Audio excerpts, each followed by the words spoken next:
सत्यविचार.in समस्या तुमची, बातमी आमची। आळंदी मंदिरात श्रावणातील महाप्रसाद वाटप उत्साहात। तीर्थक्षेत्र आळंदी मंदिरातील प्रथा परंपरांचे पालन करीत श्रावण महिन्यात विविध धार्मिक कार्यक्रमांचे आयोजन करण्यात आले। राज्यासह पंचक्रोशीतील भाविकांनी श्रींचे दर्शनास रांगा लावून गर्दी करीत श्रींचे दर्शन घेतले।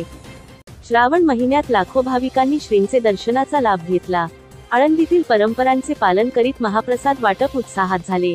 श्रावण महिन्यातील प्रथांचे भाविकांनी धार्मिक महत्त्व लक्षात घेत श्री संत ज्ञानेश्वर महाराज मंदिरातील पुरातन श्री सिद्धेश्वर महाराज मंदिरात श्रींना अभिषेक पूजा करण्यास गर्दी करून दर्शन घेतला।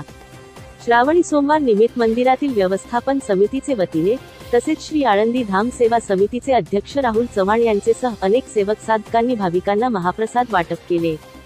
यात खिचडी, गुळदाणीचे लाडू प्रसाद, मिष्टांना महाप्रसादाचे वाटप आळंदी देवस्थानचे वतीने देखील करण्यात आले।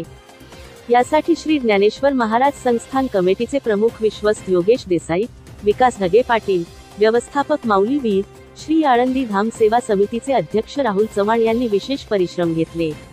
अखेरचे सोमवारी पंढरपूर येथील श्री विठ्ठल रुक्मिणी मंदिरे समितीचे विश्वस्त प्रकाश महाराज जवंजाळ, प्रबोधन समितीचे अध्यक्ष रामेश्वर महाराज शास्त्री, श्रीरामकृष्ण वारकरी शिक्षण संस्थेचे अध्यक्ष मोहन महाराज शिंदे, आळंदी जनहित फाउंडेशनचे अध्यक्ष अर्जुन वेदनकर, अविनाश राळे, महादेव पाखरे, अनिल जोगदंड, दिनकर तांबे, ज्ञानेश्वर गुंडरे पाटील, सचिन शिंदे, साईनाथ ताम्हाणे, उमेश बेडकर, ज्ञानेश्वर पोंदे आदी उपस्थित होते।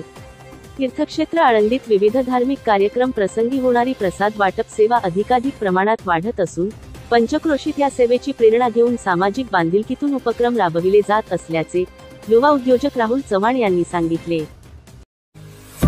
आपल्या परिसरातील महत्त्वाच्या बातम्या पाहण्यासाठी आमच्या सत्यविचार.in न्यूज चॅनलला YouTube वर सबस्क्राइब करा आणि बेल आयकॉन प्रेस करा।